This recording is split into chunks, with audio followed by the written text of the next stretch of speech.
बहुत ही अट्रैक्टेड थी मैं मोबाइल से और मुझे मेरा एक हाफ पार्ट ऑफ लाइफ में मेरा मोबाइल था ऐसे बोल सकते हैं। मैं मूवीज़, सीरीज़ या कोरियन सीरियल्स वगैरह बहुत देखती हूँ। मारासा ने अनंत कृपा करके साधना बताई कि मैनिफेस्टेशन शुरू करो। उस सीन को विजुअलाइज़ करो कि आपको मम्मी-पापा आराम से आज्ञा दे रहे हैं गुरुदेव के पास, बिल्कुल भी ज़बरदस्ती नहीं हो रहा है, सब एकदम खुशी-खुशी आपको बोल रहे हैं कि ठीक है, आप संयम व्रत पर आगे बढ़ो। उस सीन को विजुअलाइज़ करो और गजमुनि सदा विजय हो, सब मिले शांति कहो। हमारे साथ आज बने हुए हैं सुश्री खुशी जी चोपड़ा जो कि जोधपुर शहर से बिलोंग करते हैं। अभी हर कार्ड मेरा उल्टा पड़ा है। वो नए-नए रहस्य खोलते रहेंगे। मुझे नहीं पता वो क्या रहस्य खोलेंगे, लेकिन जो खोलेंगे ना बेस्ट खोलेंगे। जब मैं मासा के पास रहने गई लाइक 1-2 महीने, तो उसके अंदर मैं जिस दिन जब भी घर जाती लाइक हफ्ते या 10 दिन से, तो मैं घर जाती हूँ, मेरा पेट इतना ज़्यादा दुखना स्टार्ट हो जाता है, मेरे को लूज़ मोशंस, वॉमिटिंग स्टार्ट हो जाती। और जैसे मैं वहाँ से वापस मानसा के पास आती, सब बंद। बोलते हैं ना पावर भावना में या मैनिफेस्टेशन में जो पावर है वो रियलिटी बन ही जाती है, अपन जितना मैनिफेस्ट करते हैं, वो चीज़ हो ही जाती है। बोर्ड के एग्ज़ाम्स कंप्लीट हुए तो मैं एकदम से ही डिस्कनेक्ट हो गई हर चीज़ से। सोशल मीडिया, फ़ोन, किसी को करना नहीं, बात नहीं, तो सब ऐसे थे कि कहाँ गई है, गई कहाँ?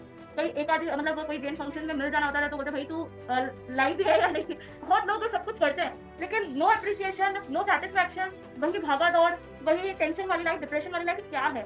मेरे को बिल्कुल भी उम्मीद नहीं थी कि मैं संयम जीवन कभी ले भी सकती हूँ। मतलब मैंने कभी अपने सपने में भी नहीं सोचा था। जय जिनेंद्र सभी को और सभी का स्वागत है यू टर्न स्पिरिचुअल के यूट्यूब चैनल पे। और आज वापस हम एक और मुमुक्षु आत्मा के साथ आपके समक्ष उपस्थित हुए हैं। हमारी दीक्षार्थी मुमुक्षु इंटरव्यू स्पेशल वीडियोस में हमारे साथ आज बने हुए हैं सुश्री खुशी जी चोपड़ा जो कि जोधपुर शहर से बिलोंग करते हैं और जिनकी 16 जनवरी को जैन भगवती दीक्षा जोधपुर शहर में होने जा रही है। उनके साथ आज हम इंटरव्यू लेंगे, उनकी बैक स्टोरी क्या रही है, वो कैसे आगे बढ़े हैं, क्या उनके जीवन की बैकग्राउंड रहा है। हम सबको बहुत एक्साइटमेंट रहती है क्योंकि जब एक जीव दीक्षा के लिए निकलता है तो पूरा 6 कायों के जीवों को खुशी होती है और उनमें से हमारे को भी ये उत्सुकता है कि खुशी जी की स्टोरी क्या रही, क्या लाइफ जर्नी रही।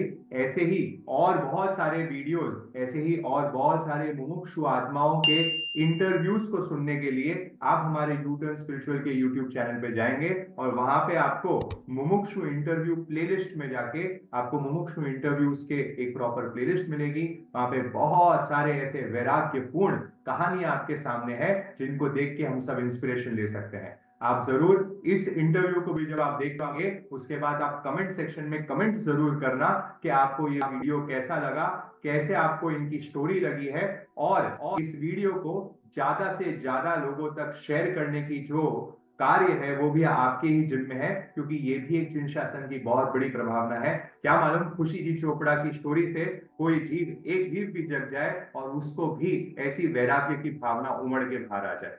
तो चलिए थोड़ा सा परिचय अभी हम खुशी जी चोपड़ा का दे देते हैं और फिर हम इनके इंटरव्यू को आगे बढ़ाएंगे। जी, खुशी जी चोपड़ा जोधपुर शहर से बिलोंग करती है। ये मात्र 19 इयर्स की है, which is a very young age. And इनके पिताजी का नाम है तरुण सा चोपड़ा एंड माता जी का नाम है संतोष जी चोपड़ा। और इनके फैमिली में इनकी 2 सिस्टर्स हैं और एक ब्रदर है। ये सबसे छोटी है तीनों में से, सबसे लाडली है। और इनका जो बहुत डिफरेंट पॉइंट है वो ये है कि ये इनका मात्र वैराग्य पीरियड सिर्फ 6 महीने रहा और 6 महीने में इनको स्वीकृति प्रदान कर दी गई और आज्ञा पत्र भी हो गया, सारे प्रोसेसेस हो गए और 6 मंथ में इनको टिकट मिल गया इनकी दीक्षा का। तो that is the most unique point of खुशी जी, जो बहुत लकी रही कि उनको बहुत जल्दी इनका आगे पत्र सब कुछ हो गया। तो चलिए हम सब उत्सुक हैं खुशी जी आपकी कहानी को जानने के लिए। तो हम आपसे फर्स्ट प्रश्न करते हैं कि हमें बताइए कैसे, क्यों, कब, क्यों दीक्षा के लिए आप आतुर हो रहे हैं 1990 में जहां यंगस्टर्स मजे करते हैं, मौज करते हैं, ऐश करते हैं। आप ये वैराग्यपूर्ण रागी जीवन को छोड़कर वैराग्य अवस्था में क्यों आगे बढ़ रहे हैं? तो इसका सबसे बड़ा जो मेन पॉइंट है वह है गुरु भगवंत का अनंत उपकार। उनकी कृपा से 2021 में गुणिजी मासा का चातुर्मास शक्तिनगर में हुआ और बचपन से ही हम धार्मिक परिवार में जन्म लिए, तो शुरू से हमें धार्मिक संस्कार मिले, माता पिता भी हमें धार्मिक पाठशालाएं वगैरह भेजते थे, तो हमें धर्म तो ऐसे ही पसंद था। तो थोड़ा सा मरासा के जाना स्टार्ट हुआ और जब ज्ञानलता जी मानसा को भाग्य प्रभा जी मानसा को देखा, तो उनके एक अलग ही पता नहीं उनका एक ऑरा रहता है या कुछ रहता है। उनके पास जाते ही एक अलग सी पीसफुलनेस अलग सी शांति, अलग सी एक सेटिस्फैक्शन महसूस होता था। पता नहीं वो क्या था, बट उस टाइम मेरे को बिल्कुल भी उम्मीद नहीं थी कि मैं संयम जीवन कभी ले भी सकती हूँ। मतलब मैंने कभी अपने सपने में भी नहीं सोचा था। मैं बचपन में ज़रूर बोलती थी कि मैं दीक्षा लूँगी, बट कभी ऐसा रियलिटी में नहीं सोचा कि मैं ऐसे दीक्षा ले लूँगी। तो महाराज ने ही महासती भाग्य प्रभा जी महाराज ने ही मुझे थोड़ी प्रेरणा देनी शुरू करी क्योंकि वो तो दूरदृष्टिता है। उनको पता चल जाता कि कौन जीव कैसे, उसके अंदर क्या चल रहा है, वो किस लायक है, इस संयम जीवन के योग्य है या नहीं, वो सब वो जानते हैं। तो मैंने बोला वचनवना में मुझे थोड़ी ऐसे संयम की और उनमें लगा होगा कि इसमें बीज होगा। तो उन्होंने ऐसे प्रेरणा देना शुरू किया। तब उनके पास बैठना, उनके सारी बातें सुनना, वो जैसे समझाते थे कि हर जीव से हर नाता हुआ है। मतलब आज जो मेरे पापा है, जो मेरी मम्मी है, वो पूर्व जन्म में मेरे क्या रिश्ते रहे हैं मैं जानती भी नहीं। वो मेरे मित्र भी थे तो दुश्मन भी थे। मैंने हर जीव का मर्डर किया हुआ है, इतना तक महाराज ने बताया। क्योंकि हर जीव का संसार में बैठे तो 6 जीवनी का जीव प्राण लूट कर ही एक-एक दिन को हम गुजार सकते हैं। तो जब सोचा कि आज ये मेरे मम्मी-पापा है, कल कोई और होगा, कल कोई और था। तो ये कैसा संसार है? मतलब इतना अजीब-सा कि कोई चीज़ परमानेंट है ही नहीं, जिसको हम रख सके अपने पास। Everything is temporary. तो मुझे तो परमानेंट चीज़ चाहिए कोई भी। मतलब टेम्परेरी के पीछे क्या दौड़ना? तब मैं ऐसा फरमाया कि परमानेंट तो सिर्फ़ एक मोक्ष है। उस शाश्वत सुख को ही, वो परमानेंट सुख है ऐसा जो आपके पास कभी एक बार आ गया तो वापस कभी आपके पास नहीं जाएगा। और जब तक इस संसार में, तब तक 4 गतियों के भ्रमण तो आपको करना पड़ेंगे, दुःख पाना ही पड़ेगा। भले ही अभी हम टेम्परेरी सुख के लिए जैसे एसी में बैठे तो हमको थोड़ी देर अच्छा फ़ील होता है। बाद में तो उसके अनंत जीवों को, अनंत वाहिकाएँ के जीवों के हम प्राण ही लूट रहे हैं। वो सब बदला नहीं आएँगे क्या हमसे? ज़रूर आएँगे वो, किसी न किसी रूप में तो आएँगे ही। तो भुगतना तो हमको ही है। इस चीज़ को समझा, तब लगा कि मैं अभी तो हँसी-खेल में या थोड़े से टेम्परेरी सुख के लिए इन जीवों के इतने प्राण लूट रही हूँ। लेकिन जब मेरा बैड टाइम आएगा, अभी सब मेरे सपोर्ट में है, सब मुझे इतना लाड-प्यार करते हैं, तो मुझे कुछ दिख नहीं रहा। लेकिन अगर मैं कुछ भी विपरीत करती हूँ इनसे, इनके अपोज़िट जाती हूँ, जैसे कोई लड़की शादी करके तलाक करती है, तो उसकी इतनी कौन-सी, मतलब वो उसकी वाहवाही होती है कुछ, उसके सामने तो सब उसके अगेंस्ट हो जाते हैं। तो वैसे ही जब अभी संयम का देखा, तो इतने लोग, मतलब वो ऐसे करते हैं ना कि अच्छा ये संयमी आत्मा है, संयमी आत्मा। अगर ये इसी जगह मैं शादी करके तलाक होता, तो क्या ये लोग मेरी इतनी जय-जयकार करते? क्या ये लोग मुझे इतना लाड-प्यार करते? नहीं ना। तो ये सब प्रभाव ही संयम का है। तो बस यही कहना चाहूँगी कि मानसा की अनंत कृपा रही, उनके टच में रहे, उनसे कनेक्टेड रहे, उनकी ये प्रेरणापूर्ण बातें गुरु कृपा से समझ में आई। तब ऐसा लगा कि अब पाना है तो उस परमानेंट सुख को, और ऐसा लगा कि ये लास्ट चांस है तेरे पास। इस चांस को खो दिया, तो फिर तेरे पास आगे चांस नहीं है। सो या तो डू या डाई वाली सिचुएशन है। If you will not grow, you will die, ऐसा महाराज फरमाते हैं। तो बस अब सिर्फ ग्रो ही करना है, उस ग्रोथ को इतना बढ़ाना है कि इस भव में तो एका भवतारी का गारंटी लेकर ही जाना है। ऐसी संयम साधना में आगे बढ़ना है। बस इसी तरह से महाराज के अनंत प्रकार से ऐसा रहा। क्या बात है, इतना स्ट्रॉन्ग डिटर्मिनेशन आपका और इतनी क्लैरिटी ऑफ कॉन्सेप्ट है, तो बहुत ही गजब की बात है कि आप इतनी समझ के इतना हर चीज को एनालाइज करते हुए आप दीक्षा ले रहे हो। बहुत ही मतलब इनकी जब बातें सुन रहे थे तो लग रहा था कि जब महाराज साहब ने वो एग्जाम्पल दिया कि हाँ कोई भी मेरे साथ, और सब जीवों के साथ मेरे संबंध हुए हुए हैं, तो ये जब स्थितियां हम देखते हैं और जब ये सब जानते तो हम सब भी हैं, पर वो निमित्त मिलते ही वो चीज टच हो जाना और फिर वो वैराग्य में कन्वर्ट हो जाना बहुत इंपॉर्टेंट है। कहते हैं कभी पितु बना माया, कभी रहे कभी भाया, नहीं जीव बचा कोई, संबंध न हो पाया, झूठे रिश्तों में हुआ नाश मेरा भारी, आत्म का हितकारी, दीक्षा है सुखकारी, पथ मुक्ति जयकारी। दीक्षा है दुख हारी। जी, तो यही चरितार्थ करते हुए खुशी जी आगे बढ़ रहे हैं। तो अगले प्रश्न के सिलसिले पे आगे बढ़ते हैं। जी आपके लिए अगला प्रश्न, जैसे कि आपकी एज बहुत छोटी है, यू आर जस्ट 19 ईयर्स, और 19 ईयर्स में तो एकदम यंग एज है। हमारी पूरी दुनिया हमारे लिए ओपन है, और हमारी बहुत होप्स एंड एस्पिरेशंस होती है कि हम ये करेंगे, वो करेंगे, यहाँ जाएंगे, ट्रैवल करेंगे, एक्सप्लोर करेंगे, ये दुनिया में बहुत चीजें हमारी इच्छाएं रहती है। तो आपकी भी ऐसी कोई इच्छाएं या ऐसी होप्स या एस्पिरेशन, या फिर फ्यूचर के लिए आपका कोई ड्रीम है, ऐसा कुछ रहा, या फिर आपका पहले से संस्कार तो थे ही, बट हमेशा ऐसा नहीं होता, बट माइंडसेट हमारा बहुत चीजें करने का होता है। तो आपके साथ भी ऐसा कुछ हुआ है कि आपको कोई होप्स एस्पिरेशन थी? बिल्कुल था। हम्म, पढ़ाई में शुरू से गुरु कृपा से पढ़ाई पसंद थी, हम्म, और पापा को मेरे से इस तरह की उम्मीद थी कि मैं उनकी सबसे छोटी बच्ची थी, और थोड़ी-सी होशियार भी थी, खुद की प्रशंसा नहीं करना चाहती, उसके लिए मैं क्षमा-दुक्कडम। पर उनको ऐसा मेरे से था कि ये मेरी सीए करेगी और मेरे पूरे अकाउंट्स और बिज़नेस को हैंडल करेगी। क्योंकि पापा से इतना अकाउंट्स वगैरह होता नहीं था। वो सिर्फ़ माइंड से सारा काम करते थे। तो मेरे को भी बहुत शौक था। मैं जब भी फ्री होती थी, मैं 7th क्लास में थी, जब गर्मी की हॉलिडेज़ हुई थी, समर हॉलिडेज़, तो मैं 2 महीना कंटिन्यू दुकान पे बैठी हूँ। मेरे को पूरा बिज़नेस कैसे कस्टमर को हैंडल करते हैं, कौन-सा सूट किसको दिखाना है, क्या रेट है, वगैरह-वगैरह, सब कुछ आ गया था, और मुझे इतना इंटरेस्ट था बिज़नेस में कि बस मैंने सोच ही लिया था कि पापा का पूरा बिज़नेस ऑल टू ऑल मैं अलग-अलग जगह ब्रांचेस करूँगी और इनका पूरा बिज़नेस को एक्सपैंड करूँगी। इस तरह का मेरा बहुत एक सपना था पापा के लिए, क्योंकि माँ-बाप जो है वो हमारी हर विश को पूरी करते, तो हम भी माँ-बाप की जो कुछ एक्सपेक्टेशंस होती है उनको एटलीस्ट फुलफिल करें। बट 19 इयर्स आप जैसा फरमा रहे हैं कि बहुत छोटी एज है, मुझे तो ये बहुत बड़ी लगती है दीदी, क्योंकि भगवान महावीर ने फरमाया कि एक संयम जो है वो 9 साल की उम्र में भी योग्य हो जाता है एक संयम को लेने के लिए। तो मेरी तो 19 इयर्स यानी 10 साल ऊपर हो गई है दीदी। 10 साल मैंने वेस्ट कर लिए इस संसार में, वर्ल्ड की पढ़ाई के पीछे, इस वर्ल्ड के पीछे।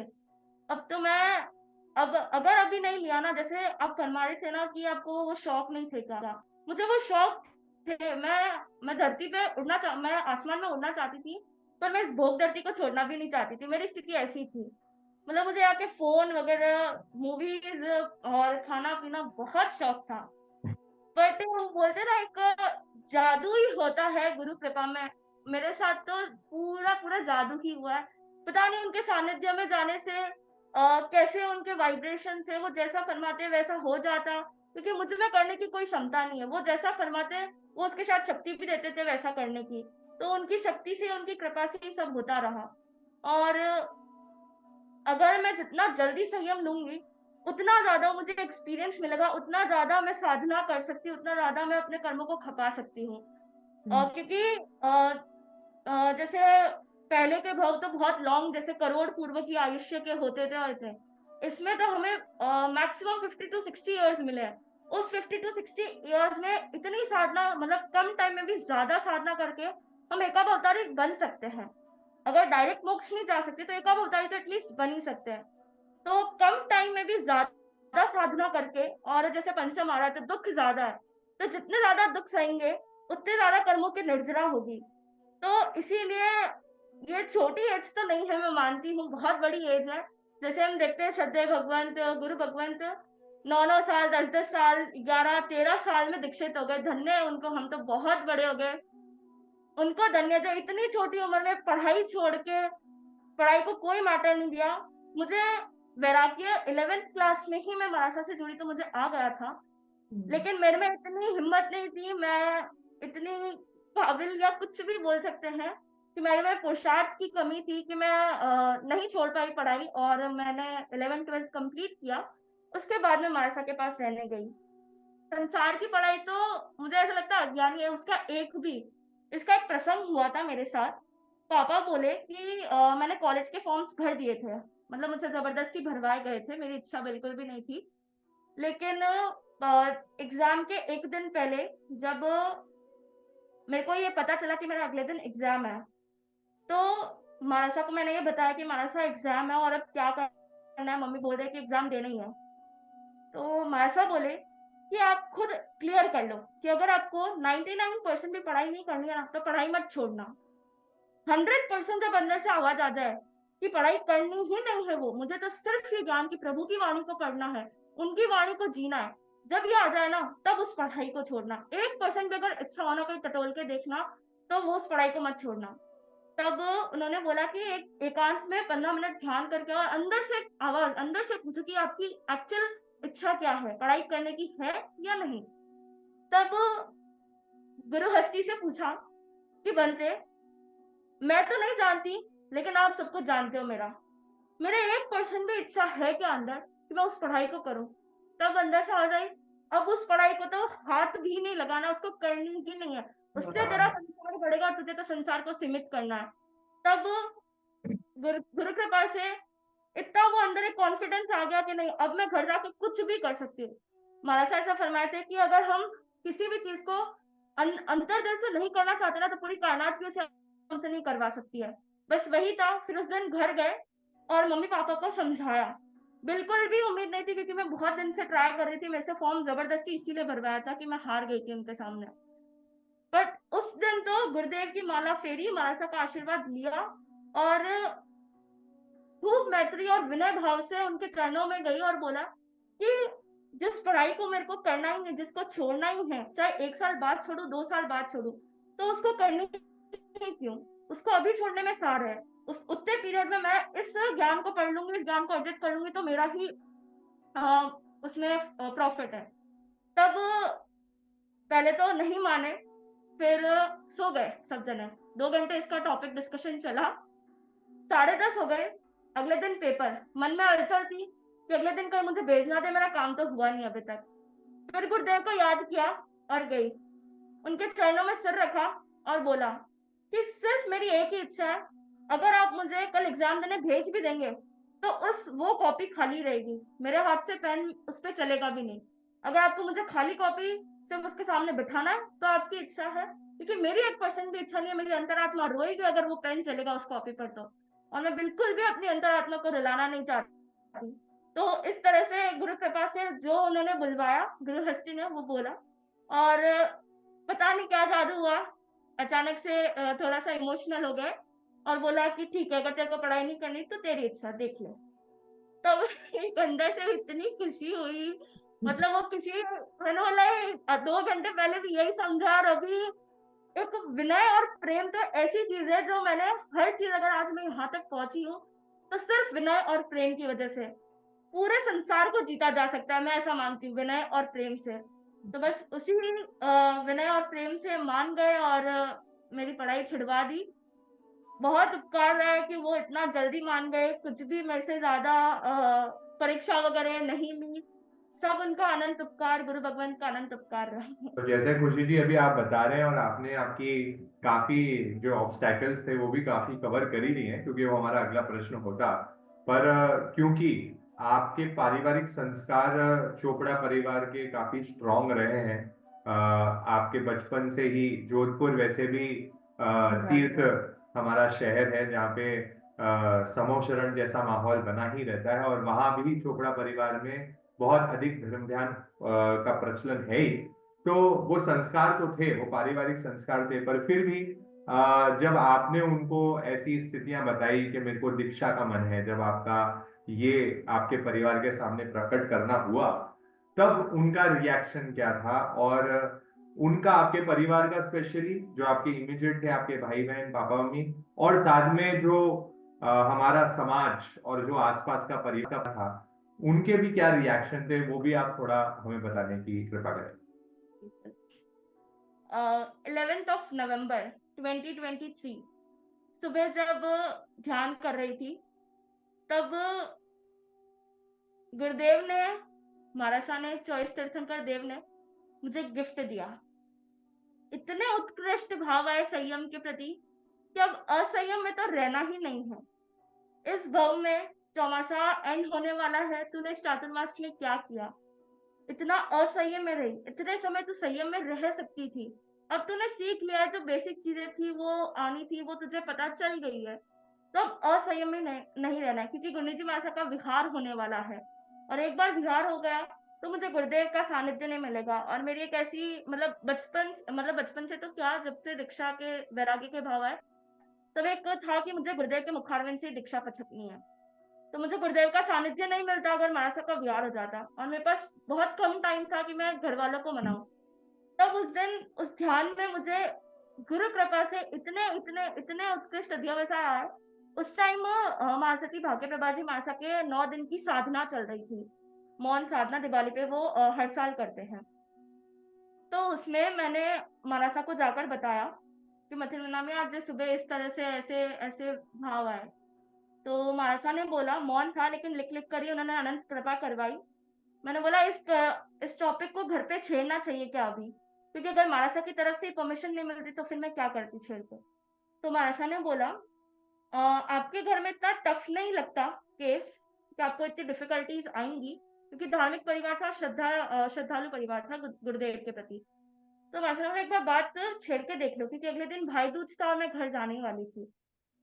तो उनकी आज्ञा पाकर, उनसे आशीर्वाद लेकर कि मैं जीवन का एक बहुत बड़ा काम करने जा रही हूँ, बहुत बड़ा स्टेप लेने जा रही हूँ। हम्म, तो उन्होंने खूब अपने, मतलब वो बोलते ना, वो अगर भा लेते ना भावना गुरुदेव से, तो वो होके ही रहती है। वो तो इतने महापुरुष है, उनकी साधना में इतना तेज है कि क्या बोलूं। तो अगले दिन घर गई, मैं मीठा नहीं खाऊंगी ये संकल्प लेकर गई थी जब तक मेरा आज्ञा पत्र नहीं हो जाता। तो मैंने खाना खाई थी तो मुझे मीठा डाला। मैंने बोला, मेरे मीठा खाने का अभी संकल्प है, मैं नहीं खाऊंगी जब तक मेरा आज्ञा पत्र नहीं हो जाता। तो सबको एकदम से ऐसे मजाक ही लगा एक तरह से, कभी 5 महीने तो हुए रहे हुए और ये क्या इतना जल्दी आज्ञा पत्र की बात कर रही है। तो सबने एक दो बार तो ऐसे ही टाल दिया हंसी मजाक में।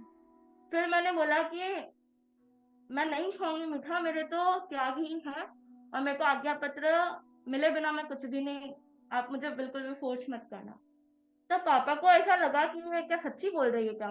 तो पापा ने गुलाब जामुन का पीस उठाया और मेरे मुंह में डाला। मैंने बोला, मैं सच्ची बोल रही हूँ, मेरे संकल्प है मैं नहीं खाऊंगी, आप आज्ञा पत्र दे दीजिए, मैं हाथ हाथ खा लूंगी।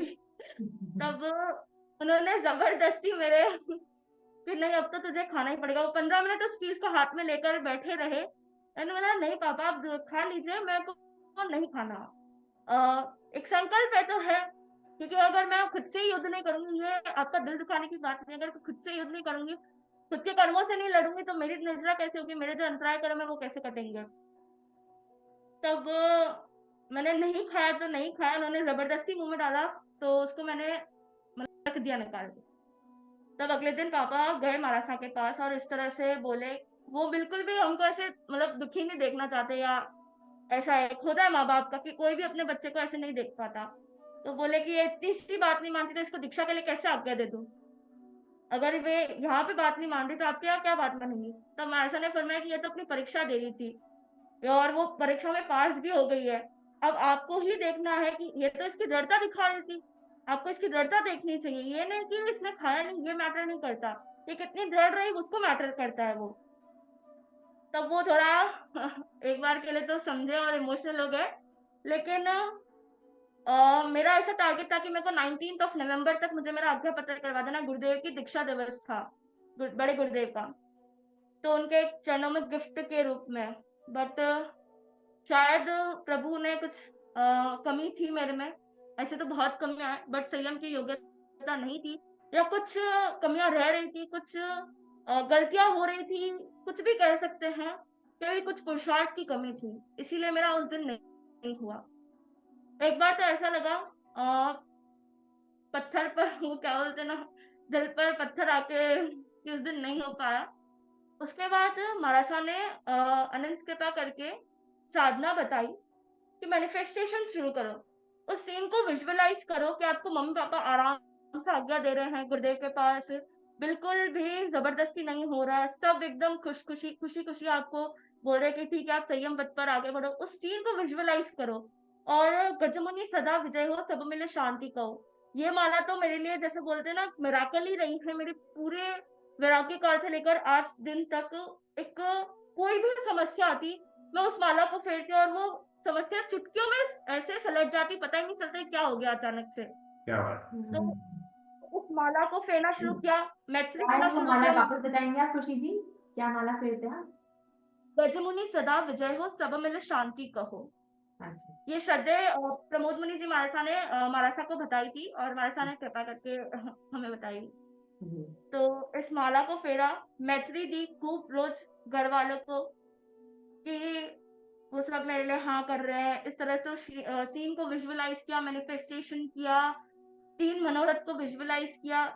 इस तरह से खूब श्रद्धा भाव से कि गुरुदेव, मेरे अंदर जो कमी है वो मुझे नहीं पता, लेकिन आपको दिख रही है मेरे अंदर क्या कमी है, अब आपको ही निकालना है। खूब वंदना की, खूब उनसे प्रार्थना की कि गुरुदेव बस अब आपको ही मेरी बाजी लगवानी है, मेरे को गजमुनि सदा विजय हो, आपको ही विजय होना है। तो बस इसी तरह से 4th ऑफ दिसंबर को जब मैं उठी तो मैंने नहीं सोचा था कि आज मेरा आज्ञा पत्र डे है। दोपहर में मम्मी पापा डॉक्टर से आ रहे थे, तो पापा बोले कि गुरुदेव के दर्शन करके चलते हैं। तो मम्मी बोली नहीं नहीं, लेट हो गया है और ऐसा ऐसा खाना भी बनाना है। बट पता नहीं, पापा ने बोला नहीं अब तो चलना है, आज तो एक बार दर्शन तो करके आ जाते हैं। तो दर्शन करने गए। गुरुदेव के बाद में पहले ही ऐसे बात चल रही थी इतने दिन से, बट थोड़े दिन तो पापा ने जाना ही बंद कर दिया स्थानक, कि अगर मैं जाऊंगा तो गुरुदेव बोलेंगे कि आप क्यों देर कर रहे हो। हम्म। लेकिन उस दिन पता नहीं क्या हुआ, बड़े गुरुदेव ने पापा से बात की। बड़े गुरुदेव ऐसा फरमाया कि क्यों लेट कर रहा है, अगर इसकी इतनी भावनाएं है और फिर आगे महाराज का विहार हो जाएगा, मेरा सानिध्य नहीं मिलेगा। तो उन्होंने जैसे समझा, उस टाइम मैं मौजूद नहीं थी वहां पे, तो मुझे एक्चुअली नहीं पता क्या फरमाया महाराज भगवान। लेकिन तो पापा बोले ठीक है गुरुदेव, जैसा आपको उचित लगे। और 3 बजे, 11 बजे लगभग ये बात हुई, 11 साढ़े 11 के आसपास, और 3 बजे सब परिवार पता नहीं कैसे इकट्ठा हो गया, बुआ मामा वगैरह सब आ गए, आज्ञा पत्र लिख भी दिया। Actually it was a miracle day for me. मैंने रात को मानसा को बोला, मानसा मैंने कभी नहीं सोचा था कि आज का दिन, आज की मॉर्निंग मेरे लिए आज्ञा पत्र डे वाली मॉर्निंग है। ये तो मुझे खुद भी नहीं पता था क्या गुरुदेव ने मेरे लिए गिफ्ट भेजा है, इतना सुंदर गिफ्ट। उसके बाद से मुझे एक चीज दिमाग में बैठ गई कि गुरुदेव हर कार्ड मेरा उल्टा पड़ा है। वो नए नए रहस्य खोलते रहेंगे, मुझे नहीं पता वो क्या रहस्य खोलेंगे, लेकिन जो वो खोलेंगे ना बेस्ट खोलेंगे। वो अभी बने कुछ समय के लिए ऐसा लग भी रहा है, लेकिन उसका रिजल्ट जो होगा वो बेस्ट होगा। बस इसी को दिमाग में रख के, और एक्चुअली इसको मैं खुद एक्सपीरियंस के साथ बोल सकती हूँ कि मेरे साथ हर चीज इतनी बेस्ट तरीके से हुई है। फिर तो ये इसके आपने बाद कहा कि माताजी पिताजी जब इतने 3-4 महीने तक आपने कहा कि मेरे ख्याल से उन्होंने आज्ञा पत्र आपको नहीं दिया, तो उस दौरान क्या क्या तीन तरीकों चार से मतलब आपको रोकने की कोशिश करी गई, या क्या और परिवार के बाकी समाज वालों ने भी कुछ प्रेशर डाला, क्या बातें हुई, उसके बारे में भी आप थोड़ा सा यदि प्रकाश डाल पाए। और स्पेशली आपके क्लोज आपके भाई बहन भाई का क्या बहन। रिएक्शन हाँ। रहा? आपके आसपास फ्रेंड्स वगैरह हो, रिलेटिव्स हो, उनका क्या इसमें रिएक्शन था? वो थोड़ा सा बताएं। 3-4 महीने नहीं हुए थे, 11th ऑफ नवंबर और 4th ऑफ दिसंबर में, लाइक एक महीने अच्छा, से भी एक कम। मिनट जी। तो उसमें मैंने समझाना उनको शुरू किया धीरे धीरे इतने टाइम में। लेकिन ना जब मुझे लगा ये नहीं समझ पा रहे हैं जो मैं चीज समझाना चाहती हूँ, जो चीज मुझे चाहिए, पापा मम्मी ने ये तो बोल दिया था कि मैं तेरे को संयम के लिए रोकूंगा नहीं, संयम लूंगा। लेकिन मेरी एक ये भी साथ में एक शर्त बोल सकते हैं कि मेरे को जल्दी से जल्दी संयम लेना है। हम्म। तो उनको लग गया था क्योंकि योगिता दी हैदराबाद वाले, उनकी दीक्षा संभावना खुल गई थी उस टाइम तक। तो ऐसा उनको डर था कि कहीं इसकी भी दीक्षा नहीं हो जाए 16 जनवरी तक। तो इतना जल्दी हम नहीं देंगे, देंगे तुझे, रुक 1-2 साल बिहार करके देख, हर मौसम का एक्सपीरियंस करके देख, हाउ योर बॉडी रिएक्ट, इन सब चीज को एक्सपीरियंस करके देख। क्योंकि मेरे साथ ऐसा हुआ, स्टार्टिंग में जब मैं मानसा के पास रहने गई, लाइक 1-2 महीने, तो उसके अंदर मैं जिस दिन जब भी घर जाती, लाइक हफ्ते या 10 दिन से, तो मैं घर जाती हूँ, मेरा पेट इतना ज्यादा दुखना स्टार्ट हो जाता है, मेरे को लूज मोशंस वॉमिटिंग स्टार्ट हो जाती। और जैसे मैं वहां से वापस महाराष्ट्र के पास आती, सब बंद। ऐसा एक नहीं, दो नहीं, 5-6 बार हुआ मेरे साथ। मैंने बोला ये क्या हो रहा है, या तो मुझे वो घर का एनवायरनमेंट सूट नहीं हो रहा, या मुझे संयम एनवायरनमेंट खींच रहा है कि अब तू उसके लायक नहीं, तू इधर ही, यानी तन और मन से तुझे बस संयम ही चाहिए। तो ये भी एक अपने आप प्रकृति भी आपको उसी संकेत दे रही थी। इंडिकेशन दे रही थी। बिल्कुल था। तो और समाज वाले भी ऐसे लग रहा था कि मतलब अभी तक जैसे मेरी आज्ञा पत्र हुआ या दीक्षा खुली, तो लाइक थोड़े से दूर रिलेटिव्स को तो ये भी नहीं पता था कि अच्छा ये महाराष्ट्र के रहती भी थी क्या? हम्म, अच्छा इसको ऐसा वैराग भी था क्या? अच्छा ये दीक्षा लेने वाली है क्या? मतलब लाइक बहुत लोगों को पता ही नहीं कि ये इसकी दीक्षा खुल गई। तो ये एकदम क्योंकि फाइल का बहुत एंट्री हुई आपकी सारे 6 और मंथ्स एंड टिकट मिल गया आपको दीक्षा का। तो उसमें तो 6 मंथ में तो मालूम भी नहीं पड़ता। और इसमें आप है ना दीक्षा ले रहे हो तो सबके लिए एक सरप्राइज होगा, आपके फ्रेंड्स रिलेटिव्स और जितने भी बहुत आपके हैं सरप्राइज था। रिश्तेदार। बहुत तो करेंगे। दादा वगैरह मतलब कजिन दादा वगैरह ने बोला कि इतना जल्दी नहीं इसको देने का है, और तो अभी टाइम ले, 2 साल इसको देख, उसके बाद तेरे को वैसे भी रोकना तो है ही नहीं, तो 2 साल बाद दे देना। इसको हर हम्म, चीज को एक्सपीरियंस करने दे, वर्ल्ड को भी देखने दे, कैसे ये रहती है वहां पे, उसका कैसा संयम रहता है, कैसा वैराग्य रहता है। वो सब चीजों को इतना जल्दी हड़बड़ी में मत लेना डिसीजन, क्योंकि लाइफ का डिसीजन है, बहुत बड़ा डिसीजन है। तो इस तरह से पापा को बहुत प्रेशर आता था मतलब कजन्स के वहां से, और घर वाले तो जैसे चाचा चाची अगर देखो तो वो भी बहुत ज्यादा सपोर्टिव ही थे। वो भी ये बोलते थे कि दीक्षा है लेकिन इतना जल्दी मत कर, इतना जल्दी हमको तो, हमने तो तेरे को देखा भी नहीं अच्छे से, और कि तू कैसे रही है वैराग्य में, घर पे भी इतना कम आती थी। तो उनका इतना मना नहीं था, लेकिन बाहर वालों की तरफ से तो स्पष्ट ही मना आता था कि नहीं इसको अभी जल्दी देनी नहीं है, चाहे कुछ भी कर ले। लेकिन बोलते हैं ना, पावर भावना में या मैनिफेस्टेशन में जो पावर है वो रियलिटी बन ही जाती है, अपन जितना मैनिफेस्ट करते हैं वो चीज हो ही जाती है। वो कुदरत पता नहीं कैसे करवाती है, हर चीज को मिलाती है, लेकिन हो ही जाती है। तो बस मैंने ज्यादातर अंदर ही अंदर खुद को इतना किया कि बस मुझे चाहिए, क्योंकि मैं ज्यादा अगर समझाती तो मतलब पापा मम्मी कभी कभी थोड़ा ऐसे एग्रेसिव भी हो जाते हैं और चिढ़ भी जाते हैं कि क्या है बार बार ये, और एक राइट। ही चीज को बार बार। हम्म, तो मैंने सोचा कि अब समझाने से इतना नहीं हो रहा, तब खुद के कर्मों को खपाना है। तेरे जो अंतराय कर्म है ये तो सब निमित्त मात्र है, और तुझे अपने अंतराय कर्म से लड़ना है। तब अंदर ही अंदर खुद से माला साधना आराधना वंदना ये सब शुरू किया। उसी कृपा से हर वंदना के साथ ये बोलती मेरे चारित्र मोहिनी कर्म टूट रहे से धड़ धड़ धड़, वो सब इतना चूर हो रहा है, और मेरे अंतराय दूर हो रही है। हर एक वंदना के साथ इसी भाव के साथ वंदना करती प्रभु को, तो और आप कुछ दिल से साधना के बारे में भी बता रहे थे जो महाराज साहब ने आपको बताई। आप हाँ। बताएं, आप कुछ साधना के बारे में भी जिक्र कर रहे थे बीच में, कि जो आपने फॉलो करी, बाकी प्रभा जी महाराज साहब ने आपको कोई साधना बताई जहाँ आपको। बिल्कुल। लाइक सुबह उठ के रोज की 108 बनना, और सुबह की जो साधना होती है 2 घंटे की, 4 से 6 इस टाइम के, उसमें इतनी शांति होती है। और 24 तीर्थंकर देव को ऐसे विजुअलाइज करना, गुरु हस्ती और मेरे 3 और मेंबर ऐड हो जाते हैं, गुरु हस्ती और गुरु जी महाराज और एकता जी महाराज। मैं उनको ऐसे विजुअलाइज करती हूँ, उनकी सारी एनर्जीज पॉजिटिव एनर्जीज मुझ में आ रही है। उस पॉजिटिव एनर्जी से मैं जो सोच रही हूँ वो हो रहा है, क्योंकि मैं किसी गलत रास्ते पे नहीं जा रही हूँ, मुझे पता है मैं जो कर रही हूँ वो सही कर रही हूँ, और प्रभु की आज्ञा के अनुसार कर रही हूँ, तो वो मेरी जरूर हेल्प करेंगे। तो इस तरह से उनकी भक्ति और माला से ही ये कमाल हुआ है। और मराठा का इतना सपोर्ट रहा है, इसमें इतना सपोर्ट रहा है। जब भी कभी मतलब होता है ना कि अगर नहीं मानते तो एक बार खुद भी ऐसे थोड़े लो हो जाते हैं, डिप्रेस हो जाते हैं कि क्यों नहीं मान रहे, इतना समझा रहे हैं। तो तब मैसा ने समझाया कि अपन को डिप्रेस नहीं होना, अपन तो इन कषायों से, इन सुख दुख से, इन हंसी मजाक से, अपसेट होना, हैप्पी होना, इन सब से तो अपन को दूर होना है, इन सब से अपन को ऊपर रखना है। तो ये चीज अपन करेंगे तो संयम में आके भी अपन ऐसा ही करेंगे। तो तब उनकी अनंत कृपा, उन्होंने एक बार भी नहीं बोला कि ऐसे कैसे ऐसे करवा गए, या इस टाइम आपका इतना अच्छा चल रहा है तो आपके ये ऐसे कम भाव ऐसे कैसे आ गए, ऐसे अत्यवसाय, कभी भी उन्होंने नहीं बोला। तब एक लगा कि वाकई में एक निस्वार्थ प्रेम जो देखा, क्योंकि उनको मुझसे क्या मुझसे देना है, उनकी भी कितनी साधना, उनको भी मोक्ष जाना है। तो उस निस्वार्थ प्रेम ने इतना अट्रैक्ट किया, इतना अट्रैक्ट किया कि बस उनका बनना ही है, ये ऐसा ही लक्ष्य बन गया। जी। अ, तो हाँ। और सारे फ्रेंड्स को भी इतना शौक था कि ये क्या कर रही है, अभी तो हमारे 12th हमारे साथ करी है, अरे 6 महीने में इसकी दीक्षा खुल गई, इसने क्या चमत्कार किया था, कैसे हो गया? और कोई बिलीव नहीं कर रहा है, गुरु कृपा से पहले सब हो ये गया। नहीं बोला ये कोई वहाँ पे ना कोई महाराज साहब ने आपके ऊपर कुछ जादू टोना कर दिया या आपके ऊपर कोई मंत्र कर दिया, ऐसे पहले तो ऐसे तो कर थी और दिया। अब ये अलग ही दुनिया चूज कर रही है, मतलब ऐसा कुछ भी आपके यस, साथ हुआ?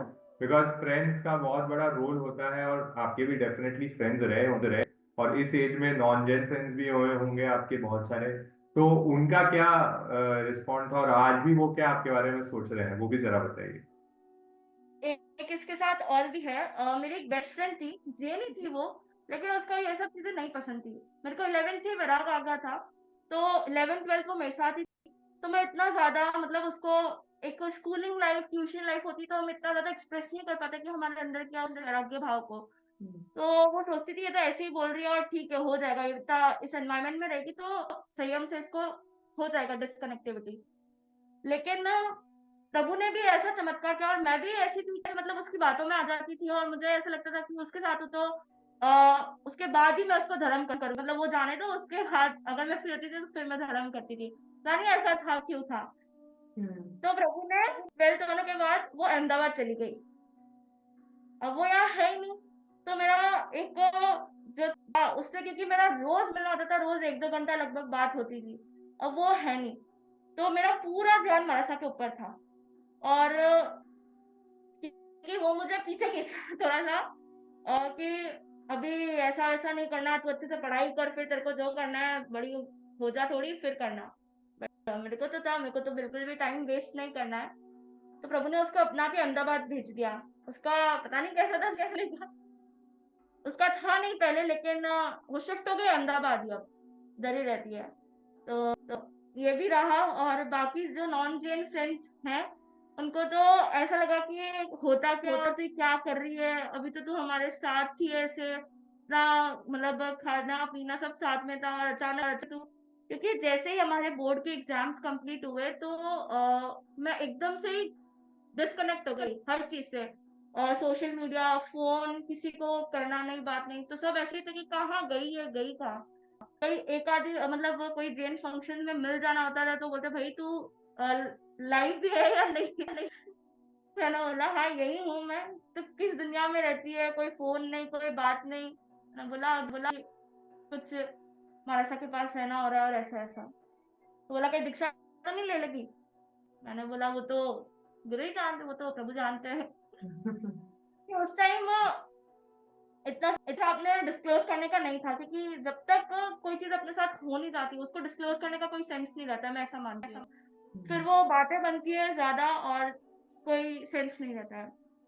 तो बस इसी तरह से रिलेटिव्स और फ्रेंड्स से मेरे को ऐसा लगता है कि मेरी जिंदगी में सब प्रभु और गुरु ने ही किया है। मेरा कुछ भी नहीं था, मैं खुद भी जब अपनी स्टोरी को देखती ना पीछे से एनालाइज कर हुआ क्या, तो मुझे ऐसा लगता है कि तेरी लाइफ में एक तो मिरेकल स्टोरी है पूरी, जो हर स्टेप पे मेरे साथ मिरेकल हुआ है। सब उनकी कृपा से, उनको अनंत अनंत उपकार है उनका कि आज उन्होंने मुझे इस योग्य बना दिया। बोलते हैं ना कोई चीज को हम अगर शिद्दत से चाहेंगे तो पूरी कायनात उसको मिलाने में हमारी हेल्प करती है। तो आपके साथ भी यही हुआ, ऑटोमेटिकली वो अहमदाबाद चले गए, ऑटोमेटिकली आपने इतने अपने सबकॉन्शियस माइंड को ट्रेन कर दी थी, जो आप चाह रहे थे वो सब कुछ आपके साथ होने लग गया। तो बस ये है power of strong determination, power of visualisation, जो आपकी स्टोरी से हमको क्लियरली मालूम पड़ रहा है। और बहुत ही मिराकुलस लाइफ आप बता रहे हैं, जो आपकी पूरी स्टोरी पूरी जर्नी रही है, बहुत ही मैजिकल रही है। तो जिन लोगों को दीक्षा लेनी है उनके लिए, और जो अभी स्पेशली खुशी जी की एज के आसपास हैं और जो अटक रहे हैं, जिनकी भावना ऊपर नीचे हो रही है या परिवार से थोड़ा परमिशन नहीं मिल रही है, उन सब के लिए आज खुशी जी का इंटरव्यू आप सबके लिए रामबाण है। और बाकी लोगों के लिए भी है जिनको आगे ये भावना रखते हैं कि हाँ हमें कहीं ना कहीं तो संयम लेना है। तो मैनिफेस्टेशन, विजुअलाइजेशन कैसे कर सकते हैं वो खुशी जी ने बताया। साधना उनको क्या क्या बताई है महाराज साहब ने, जो वो कर सकते हैं उनके अंतराय कर्म को तोड़ने के लिए, वो भी इन्होंने आपके समक्ष रखा है। गज मुनि सदा विजय हो, ये माला क्या प्रयोग करके क्या मैजिकल चीजें आपके साथ आपके लाइफ में हो सकती है, वो भी इन्होंने बताया। तो इन्होंने बहुत सारे राज आपके सामने खोल दिए हैं इनकी साधना के। है ना। अब लेने वाले पे है वो कितनी लेना चाहता है। ये साध्वी बनने के बाद ना जाने हमें कोई चाबी देगी या नहीं देंगी, पर आज तो इन्होंने काफी सारी चीजें सूत्र हम सबको दे दी है। तो जरूर हम सबको ये साधनाओं को सीख के कहीं ना कहीं, क्योंकि वो श्रावक ही क्या जिसको संयम लेने का भाव नहीं है। हमारा श्रावक बना तभी सुरक्षित रह सकता है जब हमारे मन में संयम की दृढ़ भावनाएं उमड़ उमड़ के रहती हो। तो ये साधनाएं हम भी करें ताकि हम जीवन में थोड़ा सा और आगे बढ़ पाए। तो खुशी जी, हाँ। खुशी जी, आप जैसे कि आप है ना बहुत मतलब 6 महीने से काफी महाराज के संपर्क में रहे, उससे पहले भी रहे, तो ऐसी कोई महाराज साहब की टैगलाइन या ऐसी कोई बात या ऐसी बहुत ऐसी इंस्पायरिंग चीज जो आपके दिल को लग गई हो और वो आपको जहन में उतर गई हो, जो आपको बार बार रिमाइंडर एज रिमाइंडर भी प्रेजेंट होती है, और ऐसी कोई बात है जो महाराज साहब और की है जो जो बहुत इंस्पायरिंग हो, वो आप शेयर करें प्लीज। और ऐसा जब ऐसे ही नाचने में और एक बार मानसा ने जन्म की वेदना फरमाई, तब उसको जब सुना तो अभी भी लगता है एक सुई लेती हूँ और एक डाल के पिंच करके देखती हूँ, उतनी भी हिम्मत नहीं होती। तो मेरे जीव ने 3.5 करोड़ में जब 3.5 करोड़ सुई डली, उस वेदना को कैसे सहोगा। मैं तो मानती हूँ वो मैं थी नहीं जिसने उस वेदना को सहन किया। मतलब मैं सहन ही नहीं कर सकती। जब एक पिंच भी करने की हिम्मत नहीं हो रही तो 3.5 करोड़ किसको बोलते हैं। उसको जब देखते हैं उस वेदना को, और जब इस संसार को देखते हैं ना, एक्चुअली ऐसा लगता है कि यहाँ पे करते मतलब बहुत लोग सब कुछ करते हैं लेकिन नो अप्रिसिएशन, नो सेटिस्फैक्शन, वही भागा दौड़, वही टेंशन वाली लाइफ, डिप्रेशन वाली लाइफ क्या है। हम खुद को ही जब हैप्पी या सेटिस्फाइड नहीं रख सकते तो लाइफ ही किस काम की, जब आप अपने लिए नहीं जी सकते हो तब। और मासा की ऐसी तो बहुत सारी बातें जो उनका हर एक वाक्य, उनका हर एक शब्द इतना इंस्पायरिंग होता है कि कुछ भी नहीं बोल सकते। वो सब ऐसा होता है ना कि जब सिचुएशन वो बातें याद आती है, एकदम से वो नहीं आती है। अगले प्रश्न पे चलता हूँ। आपने काफी सारी चीजें हमें बताई है। थोड़ा सा दीक्षा रिलेटेड प्रश्न आपसे पूछ लेता हूँ कि देखा गया है कि दीक्षा में रहने के बाद जब आपका संयम हो जाएगा और बहुत सारे संसदों को देखते हैं तो वो एक टोला या एक गुरुनी या एक मंडल के साथ, जो उनका एक जो सिंगाड़ा होता है उसके साथ उनको रहने का सहयोग मिलता है। तो कभी ऐसा अवसर पड़ जाए जहां आपको आचार्य प्रवर की ऐसी आज्ञा हो जाए और आपको कहीं और किसी और गुरुनी के सानिध्य में या सिंगाड़े में जाने का अवसर पड़ जाए और आपको कह दिया जाए उनकी सेवा में ही रहे, तब आपको क्या लगता है? आप फिर भी संयम पर्याय वही तत्परता रखते हैं या नहीं रखते? बिल्कुल ऐसा मुझे खुद पर और सबसे ज्यादा भरोसा गणेश जी महाराज और भाग्य पिताजी महाराज पर है कि शिक्षाएं ही ऐसी है। आना निर्देशक करे, यानी आज्ञा और निर्देशों को ही जीवन बनाना है। सिर्फ एक ही, अभी भी जब ये जो टाइम चल रहा है इसमें भी जब हम साधना करते हैं तो सिर्फ प्रभु से एक ही चीज मांगते हैं कि गुरुदेव मैं दीक्षा ले तो रही हूँ लेकिन हर क्षण हर पल हर अपने गुरु की आज्ञाओं में रहो। अगर उन्होंने कह दिया कि करना है, अगर वो बोलते कि आज अभी रात है और भले ही दिन है तो रात ही है, अगर उन्होंने कह दिया मतलब रात ही है। उनकी अपेक्षा कुछ बात हो सकती है लेकिन वह असत्य नहीं बोल सकते। उनका कहा हुआ मतलब पत्थर की लकीर है। बस उनकी आज्ञा और निर्देशों में जीना है। संयम को अ, और संयम खुद के लिए लिया जाता है, मतलब खुद की आत्मा का कल्याण करना है, खुद को मोक्ष जाना है, खुद को शाश्वत सुख को पाना है, इसीलिए संयम ले रही है। उसका मार्गदर्शन गुरु करते हैं। तो अगर हम उनके मार्गदर्शन के अनुसार चलेंगे, अगर उन्होंने फरमा दिया कि आपको इन सिंघाड़े में जाना है और इनकी सेवा का भी काम है तो आपको ये करना है, तो मैं अपना अहोभाग्य मानूंगी कि मुझे सेवा करने का मौका मिल रहा है। मुझे अपने और जैसे होते हैं ना न्यू एक्सपीरियंसेस करने का मौका मिल रहा है, और संयम जीवन में क्या फेस आते हैं, क्या डिफिकल्टीज आती है, कैसी सिचुएशंस आती है, उसको एक्सपीरियंस करने का मौका मिल रहा है। और अगर ज्यादा परीक्षा है तो कर्मों की ज्यादा क्षपणा होगी, उसमें भी मेरा प्रॉफिट है। और गुरु करने की सेवा करेंगे तो तन मन से करेंगे तो जरूर ऐसा बोलते हैं कितने ऐसे आगम में से दृष्टांत आते हैं कि सेवा से ही उनको सिद्धि प्राप्त हो गई, भले ही ज्ञान इतना नहीं आता हो। तो बस एक ही लक्ष्य है, सेवा को प्रमुखता देनी है, स्वाध्याय करना है। अगर किसी ने फरमा दिया कि आपको अभी सेवा का कार्य करना है, आपका स्वाध्याय भले कितने दिनों से भी नहीं हो रहा है या आप भूलते जा रहे हैं, पहले का जो है आपको बिल्कुल भी अवसर नहीं आ रहा है, तो भी प्रायोरिटी सेवा को ही देनी है। उनमें भी ये किंचित मात्र नहीं सोचना है कि मेरा स्वाध्याय नहीं हो रहा, मैं भूल जाऊँगी तो क्या हो जाएगा, इस तरह से। सब महाराजा की शिक्षा है और एक ही है समर्पण। अगर सच्चा समर्पण हो जाए ना, तो सब चीज़ें ऐसी हो जाती है कि बस अपन सोच भी नहीं सकते कि हमारे साथ कर सकते हैं और वो भी हमारे साथ हो जाता है। तो श्रद्धा और समर्पण के बलबूते अगर सच्चा समर्पण हो गुरु के प्रति, तो वो जिस दिशा में भी भेजते हैं, हमारे अच्छे के लिए ही भेजते हैं और वो जो भी करवाते हैं, वो सिर्फ़ हमारे लिए अच्छा ही होता है। इसी भावना के साथ अगर आगे बढ़ेंगे तो हमारा जीवन ही हम ज़रूर उस लक्ष्य को प्राप्त कर सकते हैं। जी। तो आजकल के यंगस्टर्स दो कॉन्सेप्ट बहुत चल रहे हैं। एक तो है we want to experience the adventure of the life, है ना?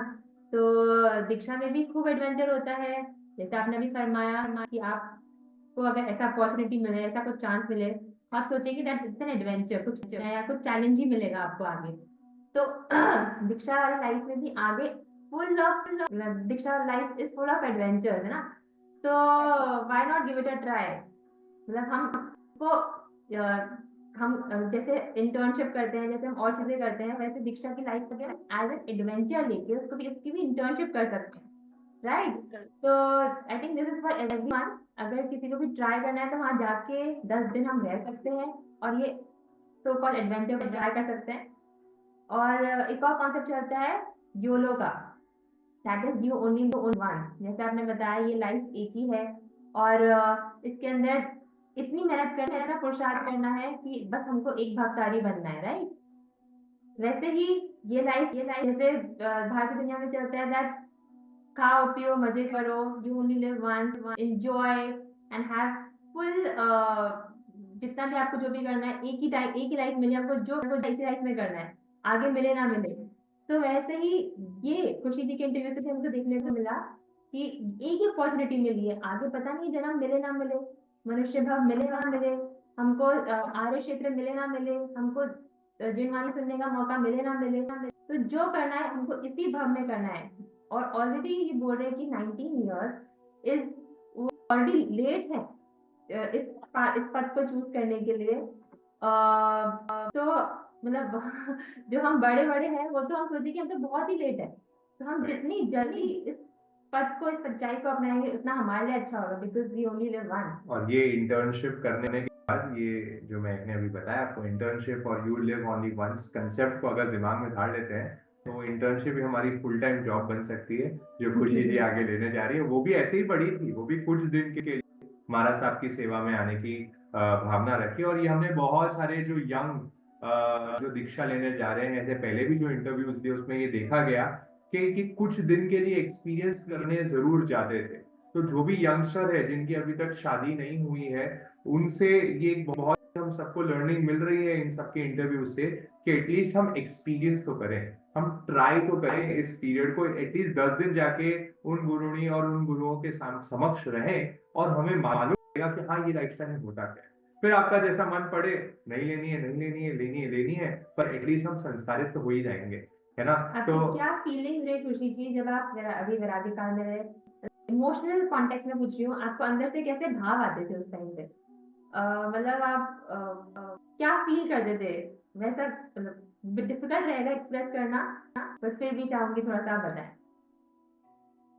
बहुत ही अंदर से एक ऐसा लगता था कि अ, भले पढ़ाई मान लो किसी दिन कम हुई या स्वाध्याय कम हुआ या कुछ काम पेंडिंग रह गए, कुछ भी ऐसा हुआ, तो भी इतना वो स्ट्रेसफुल या ऐसा नहीं रहता था। ठीक है, जो होना था हो गया, कल कर लेंगे, या मानसा को बता देते थे, उनसे शेयर कर लेते, तो पूरा हल्का हो जाते थे। क्योंकि हम भी छद्मस्त हैं, हमारे भी कभी ऊपर कभी नीचे ऐसा व्यवसाय आ जाते हैं। तो जब मारासा से मेरा एक बहुत स्ट्रॉन्ग पॉइंट यही रहा है कि मारासा ने हर स्टेप पे बहुत ज़्यादा सपोर्ट किया है। उनको अगर उनके सामने अगर आप ट्रांसपेरेंट हैं, तो आप ज़रूर अपनी लाइफ में ग्रो करेंगे ही। अगर आपने ऐसा सोचते कि अपनी अच्छाई-अच्छाई बता दो और अपनी नेगेटिव चीज़ें जो आपको आ रही है वो नहीं बताओ, तो उससे आपकी ग्रोथ नहीं होने वाली।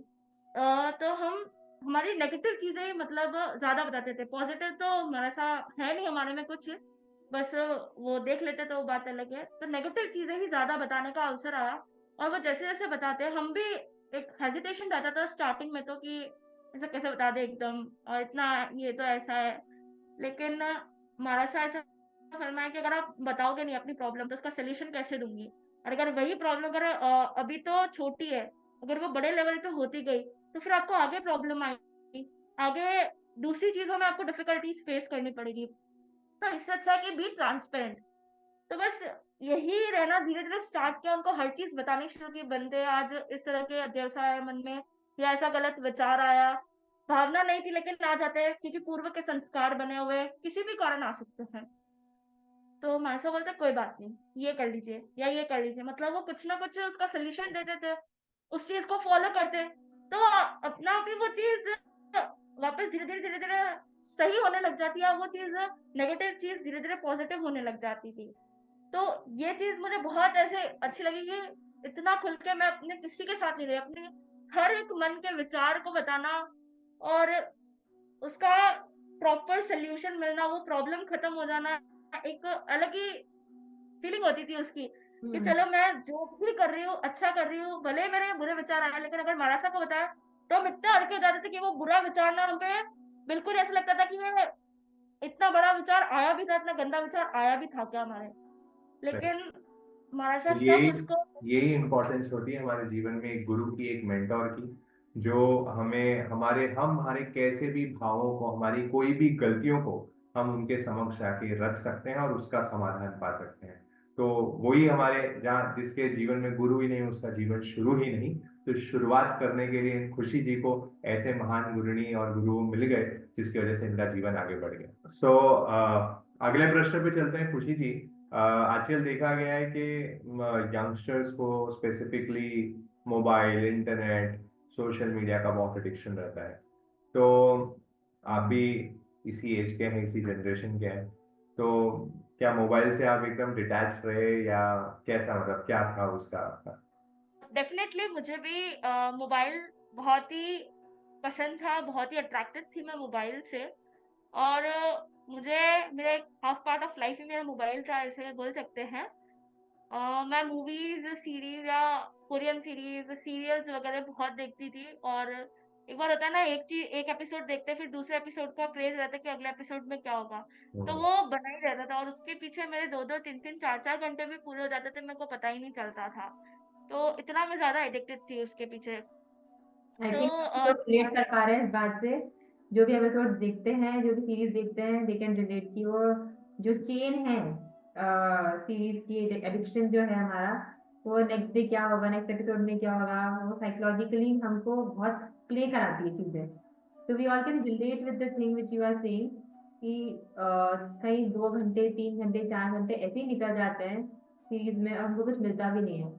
Time just flows like that. So which is very, very true. तब मानसा को ये प्रॉब्लम बताई क्योंकि हम तो बहुत बड़े पेशेंट हैं और वही हमारे डॉक्टर हैं, तो उनको हमने हमारी इस बीमारी के बारे में बताया।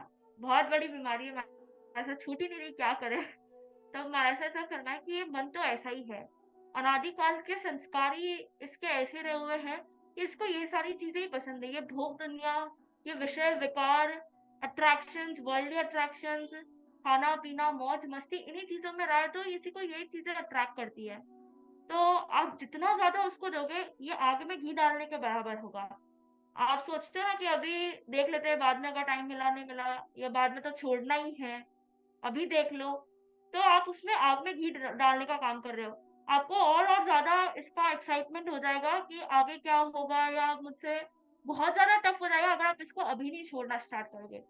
एकदम से नहीं छूटेगा, लेकिन इसको अगर धीरे-धीरे कम भी करना स्टार्ट नहीं किया, तो it will be a danger for you.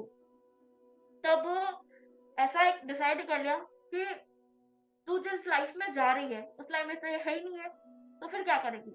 अगर तेरा यही एंटरटेनमेंट या कभी अपसेट होते हैं या कभी मूड ऑफ होता है तो हम इसको देख के रिलैक्स हो जाते हैं। वहाँ तो ये है ही नहीं। और वहाँ अगर मान लो कभी ऐसी सिचुएशंस आ गई कि आपको अनुकूल परिस्थिति नहीं मिली, प्रतिकूल परिस्थिति मिली, तो आप क्या करोगे? फिर आपको वो कोई ना कोई चीज़ एक अलोननेस या कोई चीज़ ब्लैंक लगेगी आपके अंदर कि जो आपको फुलफिलमेंट नहीं दे सकती है। उस चीज़ से आपको बाहर नहीं निकाल सकती है। तो इसीलिए इस चीज़ को अभी यहीं से छोड़ना होगा। तब धीरे-धीरे इससे दूर होना स्टार्ट हुआ। एक सीरीज़ कम किया, एक सीरियल कम किया। थोड़े टाइम के लिए पचखान लेना शुरू किया कि इतने दिन तो नहीं देखूँगी, 10 दिन, 1 महीना तो अब इसको नहीं देखूँगी। तो इस तरह से मानसा ने पचखान करवाने शुरू करे। तब धीरे-धीरे ये सीरियल्स और सीरीज़ गुरु कृपा से सब छूट गया और फिर संयम में इतना आनंद आने लग गया कि ये फ़ोन का आनंद भी फीका पड़ने लगा। मुझे लगता था इसमें कुछ है नहीं, फालतू का टाइम वेस्ट है। इससे अच्छा उस आनंद को जियो और उसी में हम रमण करें बस। तो आप लोग सब देख सकते हैं कि ये कोई अलग प्लेनेट से आई हुई लड़की नहीं है, ये भी हमारी ही एज में से निकली हुई है और वही सारे एडिक्शन, सोशल मीडिया का प्रेशर या फिर उसमें टाइम स्पेंड करना, वेस्ट करना, ये सारा चीज इन्होंने करा हुआ है। पर जीव को जब एक बहुत बड़ा सुख मिल जाता है तो ये छोटे मोटे सुखों में वो अटकता नहीं है। जब आनंद संयम का मिलना शुरू हो जाता है तो संयम के आनंद में वो बहना शुरू कर जाते हैं और ये छोटा मोटा जो आनंद हमें लग रहा था जो आनंद है, जबकि वो आनंद था नहीं, वो क्षणिक सुख थे, वो हमें फीके लगने लग जाते हैं। आनंद स्रोत बह रहा तू क्यों उदास है, अचरज है जल में रह के भी मछली को प्यास है ना। तो हमें लग रहा है कि हम प्यासे हैं, पर ये तो आनंद स्रोत अंदर ही बह रहा था। बस खुशी जी को वो अवेकनिंग हो गई, हम सबको भी जब अवेकनिंग हो जाएगी तो ये सारे एडिक्शन छूटने लग जाएंगे। क्योंकि बहुत यंगस्टर्स का प्रश्न आता है कि एडिक्शन कैसे छोड़ें, ये आदत को हम कैसे छोड़ें। तो बस when you get a higher thing, वो लोअर थिंग तो अपने आप ही छूट जाएगी। तो खुशी जी को परम खुशी देने वाला स्रोत मिल चुका है। तो वो छोटी मोटी खुशियों में खुश नहीं होगी, वो परम खुशी ही चाहेगी। राइट। राइट। खुशी जी, आपके परिवार के संस्कार के बारे में आपने बताया, तो मुझे बताइए थोड़ा सा उस पे भी हमें थोड़ा और लाइट डालिए कि बचपन से कैसे आपके परिवार ने वो संस्कारों का, जिनवाणी का बीजारोपण आपने करा और आप कैसे बचपन से ही एक जिन धर्म के अनुयायी बनते चले गए। स्टार्टिंग से ही हम बचपन से जब छोटे से थे तभी हमारे पास वाले घर में पाठशाला लगती थी। तो पहले-पहले तो ऐसा लगता था क्या है, मतलब 1 घंटा इतना बैठना बहुत ज़्यादा टफ हो जाता था कि उस टाइम कोई समझ नहीं थी। तो ऐसे ही सिर्फ़ एक गिफ्ट के लालच में हम जाते थे कि ठीक है गिफ्ट मिलेगा इसलिए हम जाएँगे। तो वो गिफ्ट लेते-लेते या वो गिफ्ट का लोभ मेरे लिए इतना हेल्पफुल होगा मैंने कभी सोचा नहीं था। तो धीरे-धीरे मतलब धार्मिक पाठशालाओं में जाना हुआ, शिविर जितने भी लगते थे, उसमें जाना हुआ, लाइक समर हॉलिडेज़ में वगैरह लगते थे, उसमें जाना हुआ। ज्ञान-ध्यान सीखना हुआ, गुरु भगवंतों से परिचय हुआ, उनकी थोड़ी शिक्षाएँ मिलती थी, वो कुछ छोटे-मोटे पचखान करवाते थे वो। और हमारा बचपन पाँवटा स्थानक में बहुत ज़्यादा बीता है। महर्षि चंद्रकला जी महाराज का जब वहाँ ठहरना हुआ था, तब हम ज़्यादा बड़े नहीं थे, लगभग 4th-5th या ऐसे एज में थे, इतनी क्लास में ही थे। तब हम रात को रोज़ समर करने जाते थे। दादा तो वहाँ पर समर करते ही थे रोज़, हम भी बच्चे चले जाते थे। पीछे वहाँ पावटा स्थानक में रेलिंग है, वहाँ पर हम रात को ऐसे दौड़ लगाते थे, इतनी मस्ती करते थे, तो हम तो उस मस्ती के लिए जाते थे, हम कौन-सा धर्म करने जाते थे। तो मरासा के पास भी जब बैठते थे तो मरासा गेम्स खिलाते थे धार्मिक के, और वो ऐसी छोटी-छोटी पोएम सिखाते थे इंटरेस्टिंग इंटरेस्टिंग, तो वो सब चीज़ें बहुत अच्छी लगती थी ऐसे। तो हम जब भी हम फ्री होते तो हम सब हमारी जैसे 5 सिस्टर्स हैं, हम चाचा कज़िन्स को देखें तो 5 सिस्टर्स और 3 ब्रदर्स हैं। तो हम पाँचों सिस्टर्स तो ऐसे थे ना कि अभी भी हमको पावटा के लोगों को जब हम देखते थे ये पाँचों तो अपने साथ ही रहती थी, हमेशा बचपन से अभी तक साथ ही रही है। यहाँ पर आती थी और आज इसमें से एक निकल गई। मतलब हर चीज़ हम ना बहुत साथ में करते थे, जनरली जॉइंट फैमिली थी तो उसका बहुत ही एक अलग ही मज़ा होता था। तो उस पावटा स्थानक में उस मस्ती ने भी पता नहीं कुछ ना कुछ अंदर में संस्कार बनाए धार्मिक के, धर्म के, वो भी आज मेरे लिए डेफ़िनेटली बहुत हेल्पफुल है। तो इस तरह से बचपन में खूब परिवार का उपकार मानती हूँ कि मुझे ऐसा धार्मिक परिवार मिला और जिन्होंने मेरे अंदर ऐसे संस्कार दिए कि आज मैं इस संयम पथ के ओर अग्रसर होने जा रही हूँ। मतलब बचपन के आपके बोए हुए बीज आज हम सबको इतना अच्छा फल दे रहे हैं। रत्न संघ को इतना अच्छा फल दे रहे हैं, उसमें एक बहुत अच्छा हमको एक साध्वी के रूप में हमको आप मिलने वाले हो। तो ये बचपन के संस्कार बहुत इम्पोर्टेंट होते हैं, और पाठशाला की इम्पोर्टेंस बहुत है, क्योंकि वही एक बीजारोपण का काम करते हैं। उसी से हम बढ़ के धीरे धीरे, वो पहले तो हमको अट्रैक्ट करती सब चीजें, वहाँ पे गेम्स खेलते हैं, वहाँ पे गिफ्ट मिलती है, और वहीं से हम धीरे धीरे वहाँ के एनवायरनमेंट से हम घुलना मिलना स्टार्ट कर देते हैं, और वो अपना लगने लग जाता है। वहाँ पे कहीं अपनापन का कनेक्शन फील होने लग जाता है, और वो ही आगे जाके हम उसको पूरी तरह अपना लेते हैं। तो वो आपकी स्टोरी से बहुत सीखने को मिल रहा है कि बचपन के संस्कार की वैल्यू कितनी है, और स्पेशली सामूहिक जो एनवायरनमेंट मिलता है जहाँ पे एक साथ एक्टिविटीज कर सकते हो धर्म की, तो उसका जो हमको रिजल्ट मिल रहा है वो कितना अच्छा रिजल्ट मिल रहा है। जी। सो खुशी जी, बस आखिरी प्रश्न पे अब आप हमारे यू टर्न के दर्शकों के लिए जो लास्ट वर्ड संसार अवस्था में, फिर तो हम आपको पार्टी पे सुनेंगे ही, बट ये लास्ट क्या सीख, शॉर्ट में एक दो लाइन की जो आपकी सीख रहती है वो आप बताएं कि ये हम एक मेन चीज को फॉलो करें हमारी लाइफ में। आप सभी इसको जैसा भैया ने और दीदी ने बताया था कि हम एक एडवेंचरस के लिए इसको 10 डेज हम मानसा के पास रहने जा सकते हैं, इस चीज का एक्सपीरियंस करते हैं। तो डेफिनेटली मैं तो यही बोलती हूँ कि जब भी आपको फ्री मिले, कोई स्कूल से हॉलीडेज मिले, कॉलेज से कभी फ्री हो, तो डेफिनेटली इस चीज को जाके वहाँ 3 दिन 5 दिन 10 दिन रहकर आना चाहिए, और उस चीज को फील करना चाहिए। वहाँ के एक्सपीरियंसेस को, वहाँ की जो शांति है वो अलग ही लेवल की है। मतलब आप खुद उससे बहुत अट्रैक्ट होंगे। और यही है कि हमेशा अपने जीवन में एक प्रेम और विनय, जैसा मेरी लाइफ के अगर बेसिस पे बताऊं तो इसने तो बहुत कमाल किए, जादू ही जादू किए मेरी लाइफ में। तो प्रेम और विनय से हम, जैसे हर जीव दीक्षा नहीं ले सकता, लेकिन जैसे भी हमारे सामने हर सिचुएशन आती है हमारे फेवर में, वो ऐसा जरूरी नहीं है। तो अगर अपोजिट सिचुएशंस है तो उसमें भी हमें संभाव रखना, उसमें भी हमें प्रेम से पेश आना, कूल रहना, एकदम रिलैक्स रहना। जैसे जल्दी अगर गुस्सा आ जाए तो 3 नवकार मंत्र गिन के फिर आगे रिएक्शन देना। तो इस तरह से अगर हम छोटी छोटी सिचुएशंस में भी अपने आप को कंट्रोल रखेंगे, प्रेम और विनय से बड़ों के सामने, जैसे विनय से तो अपन बोलते हैं ना किसी का भी दिल जीत सकते हैं। एक्चुअली बता रही हूँ, आप खुद एक्सपीरियंस करके देखेंगे तो यू विल बी, मतलब बहुत आनंद आएगा आपको। तो बस प्रेम और विनय, इन दो गुणों को संसार में रहकर भी जीना है। और संयम लाइफ तो बहुत बेस्ट लाइफ है। जरूर आप सब इसका एक बार तो एक्सपीरियंस करना ही, भले थोड़े दिन के लिए करें चाहे किसी के लिए भी करें, डेफिनेटली एंजॉय दिस। बस इसी के साथ आप सभी के, अगर कोई भी अपने आशात्ना या प्रभुवाणी के कुछ भी विपरीत कहने में आया तो मन वचन काय से बारंबार क्षमा याचना। जी, तो खुशी जी को सुन के मुझे लगता है हम सबके मन में रोम रोम पुलकित हो ही रहा होगा कि इतनी युवा अवस्था में और इतनी क्लैरिटी के साथ, इतने कंसेप्चुअल क्लैरिटी के साथ, और जिस भाव से, जिस इमोशंस ने यहाँ पे इन्होंने अपने आंसर्स दिए हैं, हम सब बहुत बहुत टच हुए हैं इनकी फीलिंग्स, और इनकी ऑरा, इनका जो एक बोलने का अंदाज था वो हम सबको भी छुआ है, और इन्हें बहुत सारी शिक्षा भी हम सबको मिल चुकी है। तो ये ऐसी खुशी जी चोपड़ा जो कि आचार्य प्रवर हीराचंद जी महाराज साहब, जो कि जोधपुर शहर में विराजमान है, और भावी आचार्य महेंद्र मुनि जी महाराज साहब के सानिध्य में और इनकी गुरुओं के जो है सानिध्य में, इनकी 16 जनवरी को दीक्षा होने जा रही है। तो इस वीडियो को आप लोग ज्यादा से ज्यादा लोगों तक पहुंचाएं। अगर आप लोग जोधपुर में आ सकते हैं और इनको प्रत्यक्ष आकर अगर इनको हम संयम लेते हुए देख सकते हैं, तो इससे ज्यादा तो खुशी की कोई बात हो ही नहीं सकती है।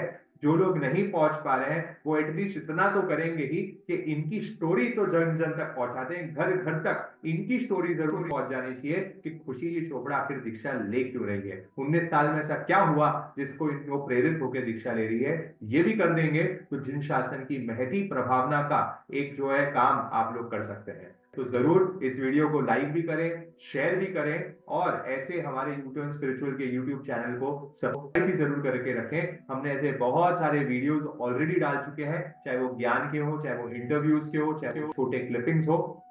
बहुत सारा कंटेंट हमने हमारे चैनल पे डाल के रखा है। नोटिफिकेशन बेल भी प्रेस जरूर करें ताकि ऐसे नए इंटरव्यूज, नए वीडियोस, नए सेशंस आप तक जरूर पहुंच जाएं। इसी के साथ आगे वापस आएंगे कोई एक अलग मुमुक्षु आत्मा के साथ, कोई ऐसे नए वीडियोस के साथ। तब तक के लिए सभी को सादर जय जिनेंद्र।